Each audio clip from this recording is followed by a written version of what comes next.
The screaming started at dawn, a metallic, ear-piercing racket that made the entire town of Cedar Ridge despise Abigail Miller. They called her crazy. They signed petitions to run her off her own land. But when a silent, blood-sucking plague swept through the valley, the laughter abruptly stopped, and that deafening screaming became their only salvation. Cedar Ridge, Pennsylvania, was the kind of idyllic, postcard-perfect agricultural community where manicured pastures met pristine white fences and neighbors judged each other by the straightness of their tractor lines. For Abigail Miller, a 52-year-old widow, trying to hold on to her late husband's 40-acre farm, fitting in had always been a struggle.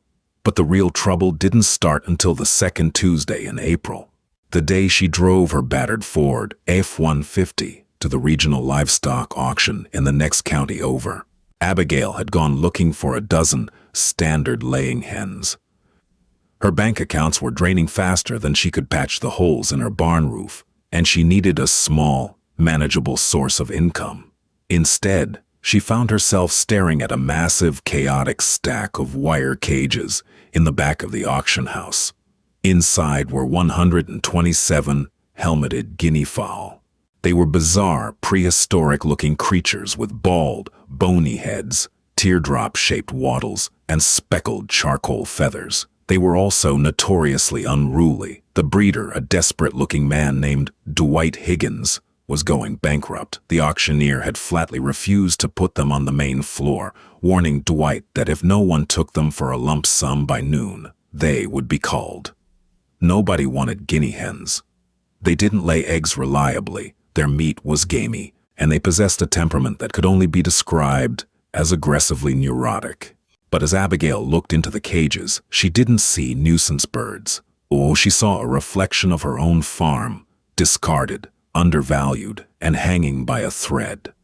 When the auctioneer asked for a starting bid of $50 for the entire lot, the room was dead silent. Abigail raised her hand. When she arrived back in Cedar Ridge and released the flock into her pasture, the reality of her decision instantly set in. Guinea fowl do not cluck. They do not coo, they shriek. A flock of 127 guinea hens sounds like a cross between a malfunctioning car alarm and a rusty chainsaw. The moment their feet touched the grass, the birds formed a tight, military-like perimeter and began marching across the property, unleashing a deafening, rhythmic buckwheat, buckwheat, buckwheat that echoed for miles down the valley. It took less than 24 hours for the complaints to begin. Abigail's property was flanked by two highly influential neighbors. To the east sat Harrison Trent, a wealthy third-generation rancher who ran a high-yield Angus cattle operation. Harrison treated farming like a corporate boardroom. Everything was calculated, sterilized, and optimized for maximum profit. He despised Abigail's overgrown meadows and rusted tractors. To the west was Brenda Wallace, a woman who had recently converted her sprawling Victorian estate into an upscale, five-star bed and breakfast catering to wealthy tourists from Philadelphia. By Wednesday morning, Harrison's gleaming silver truck was idling in Abigail's driveway. He didn't bother stepping out of the vehicle, just rolled down his window and glared at her from behind expensive sunglasses. "Abigail, what in the name of God is that noise?" Harrison barked, pointing a thick finger toward the pasture where the gray birds were swarming like locusts. "They're guinea fowl, Harrison," Abigail said, wiping grease from her hands onto her denim overalls. "I rescued them. They're harmless." "They are a public nuisance," Harrison snapped. "My prize bulls are pacing the fence line because of that ungodly racket. You have a week to get rid of them, or I'm calling the zoning board. You're zoned agricultural, Abigail, not a carnival." Brenda Wallace was less confrontational, but far more vindictive. When her weekend guests demanded refunds because the incessant screeching had ruined their peaceful country retreat, Brenda didn't come to Abigail's door. Instead, she went straight to her country club friends. She began organizing. Within a month, Abigail became a pariah. Whispers followed her down the aisles of the local grocery store. Crazy Widow Miller, the bird lady, a disgrace to Cedar Ridge. The harassment wasn't just social, it became institutional. Animal control officers showed up unannounced, walking her fence lines with clipboards, looking for any minor infraction to justify a citation. Abigail felt the walls closing in. Every evening she would sit on her dilapidated back porch, exhausted to her bones, sipping black coffee as she watched her flock. Despite the chaos they brought to her life, she found herself fascinated by them. They weren't like chickens, blindly pecking at dirt. The Guineas were tactical. They moved in unified phalanxes, their sharp eyes scanning every blade of grass, hunting with predatory precision. They didn't just eat feed, they scoured the earth, devouring every insect, grub, and crawler they could find. "Just keep your heads down," Abigail would whisper to them in the twilight. "They don't understand you, but I do." However, understanding them wouldn't pay the mounting legal fines. Brenda Wallace had successfully drafted a petition, gathering over 80 signatures from local residents, demanding the immediate removal of the noise hazard on Abigail's property. The situation was escalating toward a breaking point, and Abigail had no money for a lawyer to defend her right to farm. The tension in Cedar Ridge culminated in a tense, overcrowded town hall meeting in late March. The winter had been bizarrely mild, almost entirely devoid of the deep freezes that usually blanketed the Pennsylvania valleys, and the unseasonably warm spring air only seemed to fuel the community's fiery mood. Mayor Douglas, a man whose political campaigns were heavily funded by Harrison Trent, presided over the meeting with a gavel heavy with bias. When it was Abigail's turn to stand before the microphone, the room felt like a courtroom awaiting a guilty verdict. "Mrs. Miller," Mayor Douglas droned, adjusting his glasses. "The township has reviewed the zoning ordinances. While you are permitted to keep livestock, the noise ordinance strictly prohibits continuous disturbances exceeding 65 decibels at the property line.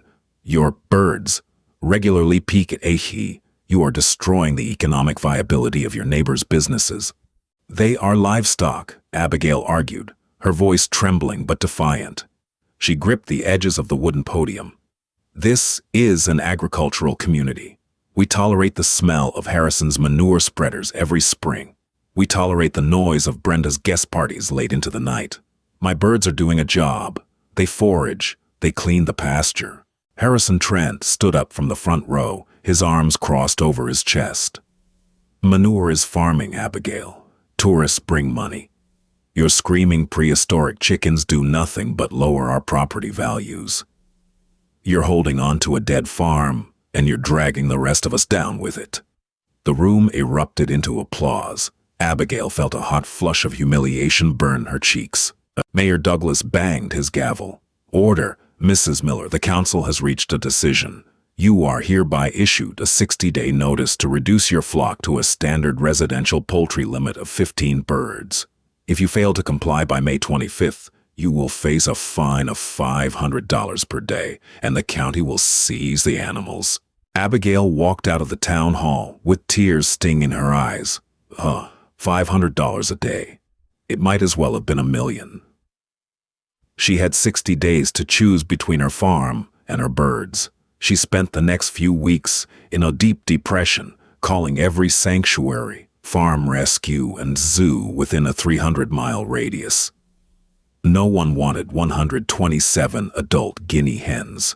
She was entirely out of options. But nature, it turned out, had a schedule of its own.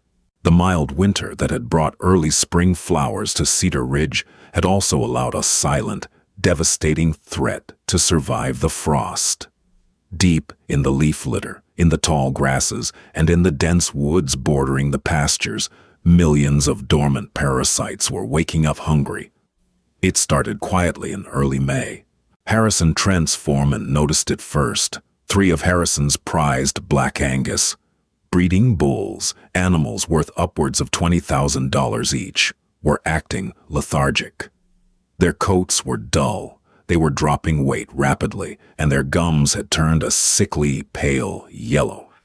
Harrison immediately called in one of the district's top large animal veterinarian, Dr. Elias Reed. Dr. Reed took blood samples and examined the animals. When he ran his hands through the thick coats of the bulls, he pulled back fingers stained with blood. The animals were completely covered in Ixodes scapularis, black-legged deer ticks, and lone star ticks. They were embedded in the cattle's ears, under their legs, and along their spines. 2 days later, the blood tests came back with a grim diagnosis: severe bovine anaplasmosis, a rapidly spreading infectious blood disease transmitted by tick bites. The parasites were literally destroying the cattle's red blood cells.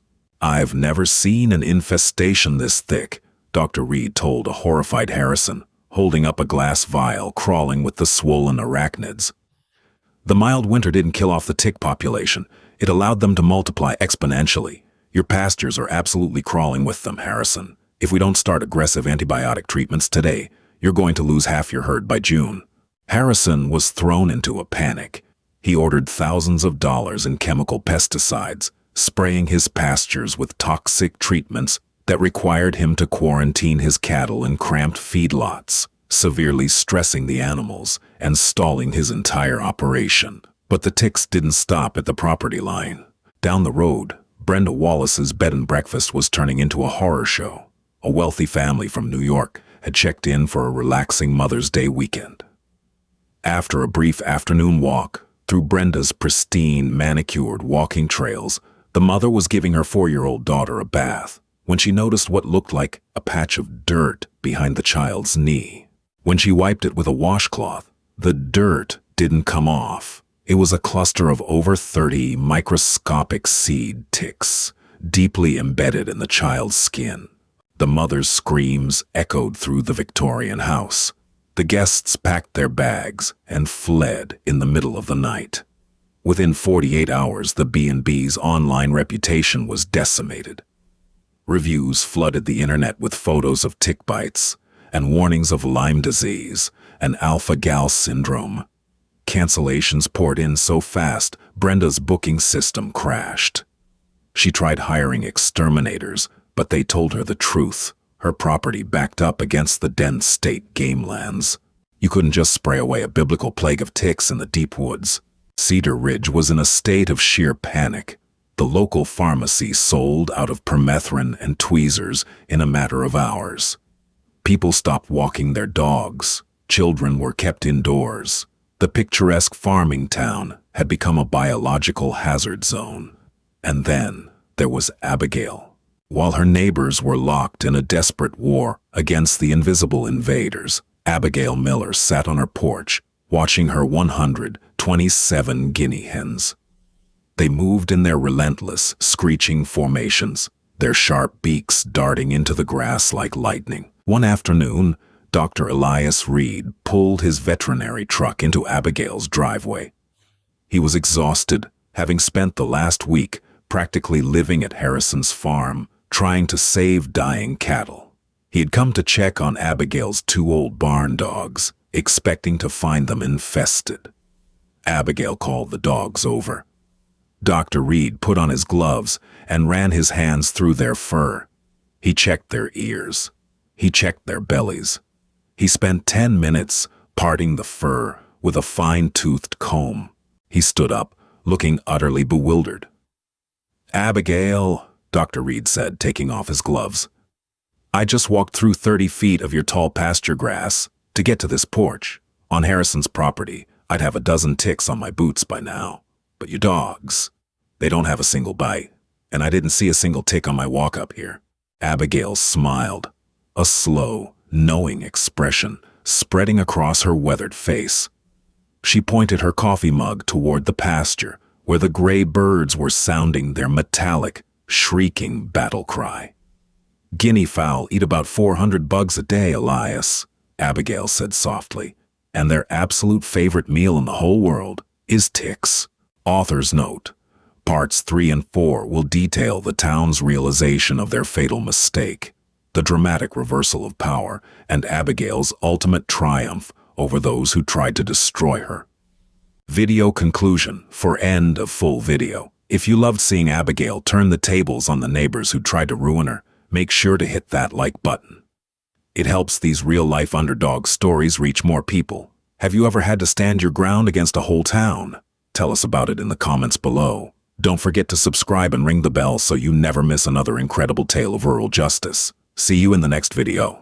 Dr. Elias Reed did not go back to his veterinary clinic after leaving Abigail's property. Instead, he drove his mud-splattered truck directly to the Cedar Ridge Municipal Building. He burst into Mayor Douglas's private office without bothering to knock. Inside, the mayor was frantically wiping his neck with a chemical wipe, paranoid after finding a lone dog tick on his suit collar that morning. Sitting across from the mayor was Harrison Trent, his face buried in his hands, looking older and more defeated than Elias had ever seen him.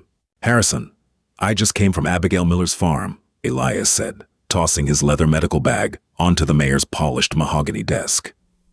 "I walked through grass up to my knees. I checked her 2 barn dogs. I checked her horses. I didn't find a single tick, not one. Her property is completely clean." Harrison lifted his head, his eyes bloodshot. "That is impossible, Elias. My pastures are completely infested. I've lost 4 breeding bulls in 3 days.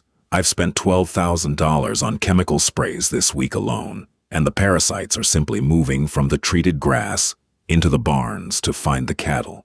If Abigail's property is clean, she must be using some illegal commercial-grade pesticide. We need to report her to the Environmental Protection Agency." "She isn't using pesticides, Harrison," Elias replied, his voice deadly serious. "She has 127 Guinea hens. Do you have any idea what a flock that size does? They are relentless, voracious insectivores. They march in a grid, and they consume every single tick, grub, and parasite in their path. They are a biological vacuum cleaner. While we've been trying to fine her into bankruptcy for the noise, her birds have been building a microscopic fortress around her land." Mayor Douglas stopped wiping his neck. He looked at the veterinarian, then slowly turned his gaze toward Harrison. "Are you telling me that the screaming nuisance birds we just ordered her to destroy are the only things stopping this infestation?" "I am telling you," Elias said, leaning over the desk, "that if you force Abigail to cull that flock on May 25th, the tick population from the state game lands will overwhelm her property, and then they will completely overrun the rest of the valley. Those birds are the only barrier keeping Cedar Ridge from becoming a total biological dead zone."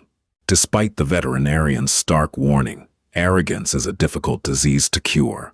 Harrison refused to believe that his expensive, high-tech agricultural operation could be saved by a crazy widow and her chaotic flock of prehistoric birds. He doubled down. He hired a private chemical company from Pittsburgh to bomb his fields with a massive application of synthetic pyrethroids.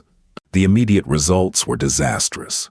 The harsh chemicals leached into his irrigation ponds, killing off the local frog and fish populations. And worse, a heavy spring thunderstorm rolled through the valley 2 days later, washing the expensive pesticides deep into the soil and rendering them completely useless.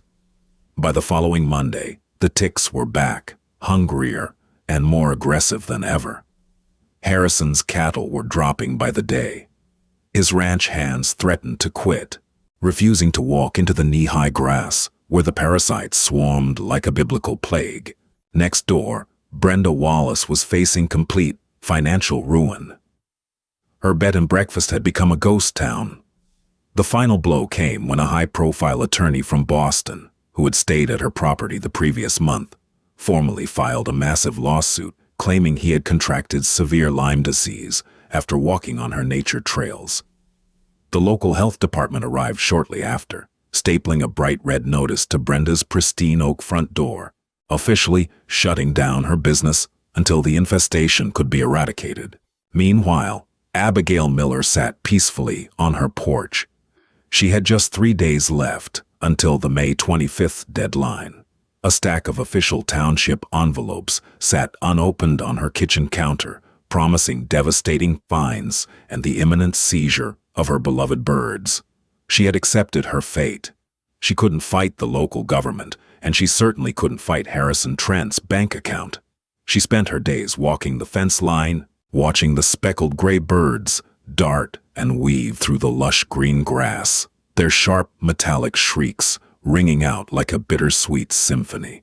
On the evening of May 23rd, exactly 48 hours, 1 hour before the township deputies were scheduled to arrive and confiscate the flock, Abigail heard the crunch of heavy tires on her gravel driveway.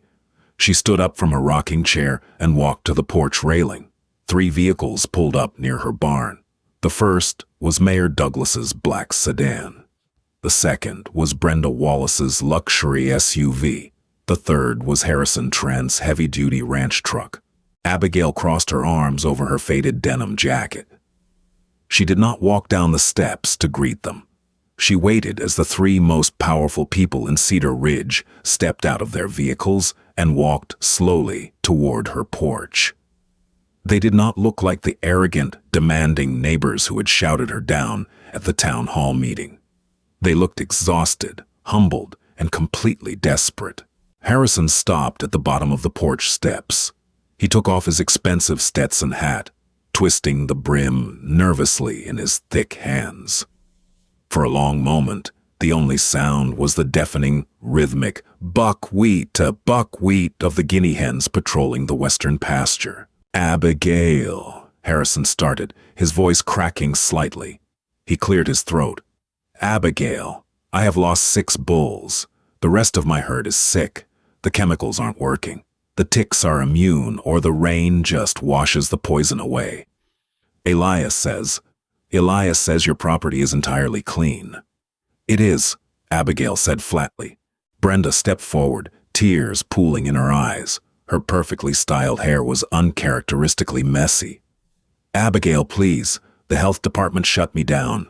I'm going to lose the estate.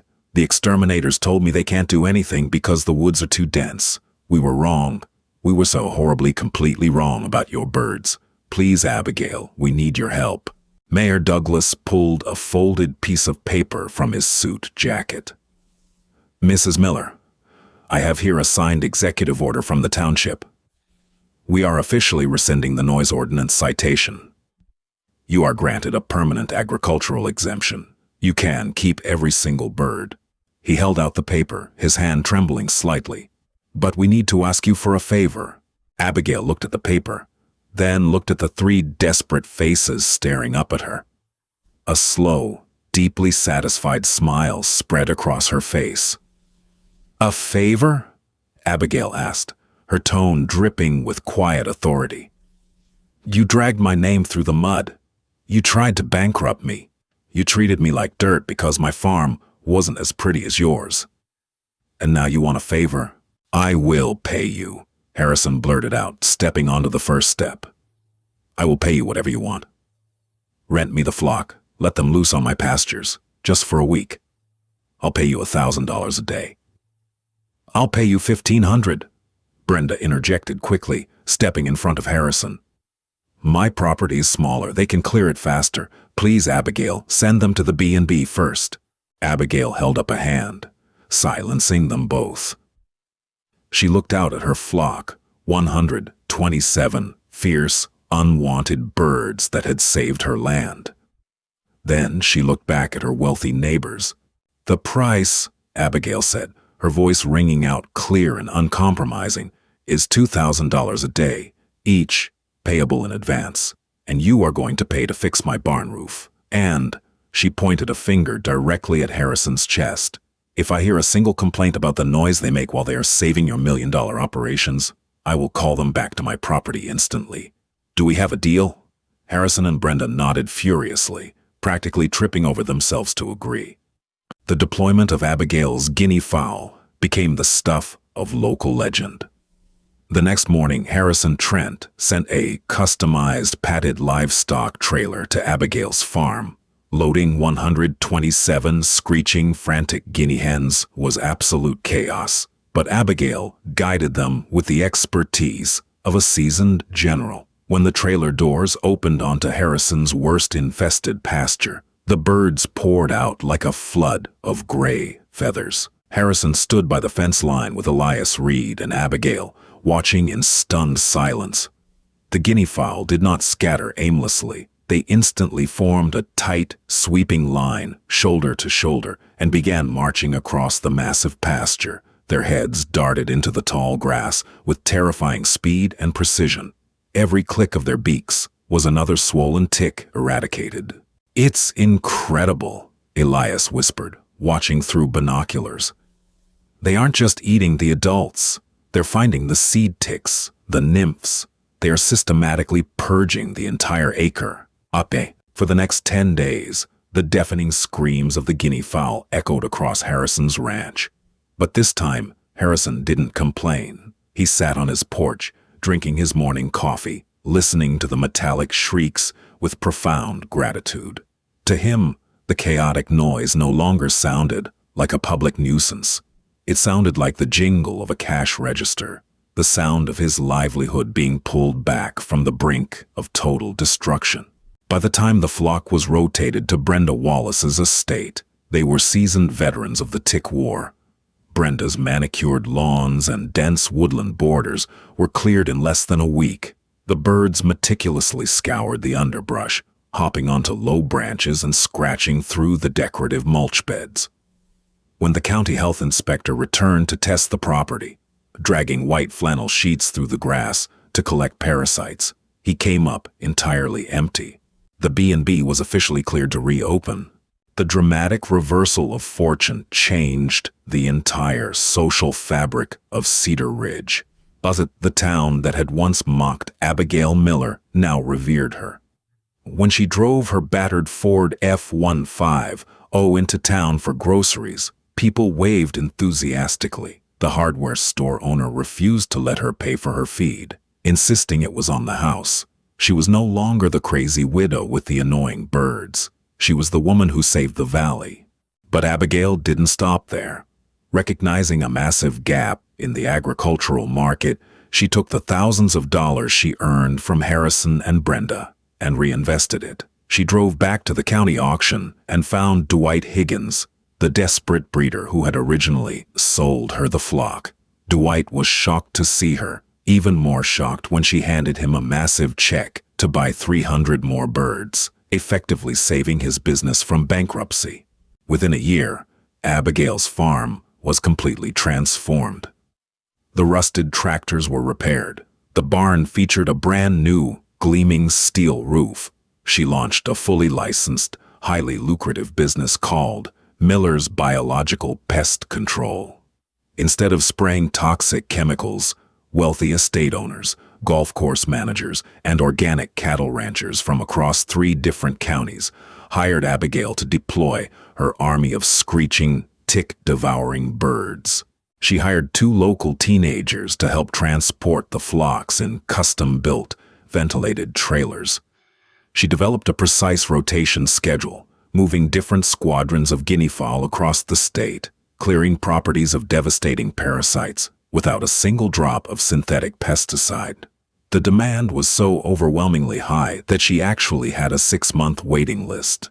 One crisp October afternoon, Mayor Douglas hosted the annual Cedar Ridge Harvest Festival. In previous years, Abigail had always stayed home, knowing she wasn't welcome among the town's elite. This year, however, she was the guest of honor. She sat at the head table, wearing a new, well-tailored denim jacket, sharing a plate of barbecue with Dr. Elias Reed. Across the tent, Harrison Trent was laughing and showing off photos of his newly healthy calves, completely free of anaplasmosis. Brenda Wallace was busy handing out brochures for her fully booked B&B, proudly advertising it as a 100% organic, tick-free safe zone, thanks entirely to Abigail's flock. As the sun began to set, painting the Pennsylvania sky in brilliant shades of orange and purple, Mayor Douglas stood up and tapped his glass with a spoon. The crowded tent fell silent. "Before we conclude tonight's festivities," the mayor announced, his voice booming over the microphone, "I want to present a special award. Last spring, this town faced a crisis that threatened to destroy everything we've built. We looked for complicated, expensive answers, but the solution was right next door, provided by a neighbor we failed to appreciate. Abigail, please come up here." The crowd erupted into thunderous applause. Harrison Trent stood up, leading a standing ovation. Brenda cheered loudly. Abigail walked to the stage, a soft, confident smile on her face. The mayor handed her a heavy glass plaque. Engraved on the front were the words, "To Abigail Miller, the guardian of Cedar Ridge." Abigail looked out at the sea of smiling faces. She thought about the dark days when she sat alone on her porch, terrified of losing her home. She thought about the 127 unwanted, chaotic birds that everyone had called a nuisance. "Thank you," Abigail said into the microphone, her voice steady and proud. Nature has a funny way of balancing things out. Sometimes the things that make the most noise are the only things trying to warn you, and sometimes the very things nobody else wants turn out to be exactly what you need to survive. So the next time you hear my girls screaming across the valley, just remember they're working. The crowd laughed and clapped. As she stepped down from the stage, the faint, distant sound of a guinea fowl screeching echoed through the autumn air. To the rest of the world it might have sounded like a broken alarm, but to Abigail, and now to the entire town of Cedar Ridge, it was the most beautiful sound in the world. It was the sound of victory. Abigail proved that even the most overlooked creatures and the most underestimated people hold the power to change everything. Her journey from an outcast to the town's savior is a powerful reminder that our greatest strengths are often hidden in the things others discard. If this story of rural justice and resilience inspired you, please like this video, share it with your friends, and subscribe to our channel for more incredible, real-life sagas. Don't forget to comment below. What would you do in Abigail's shoes?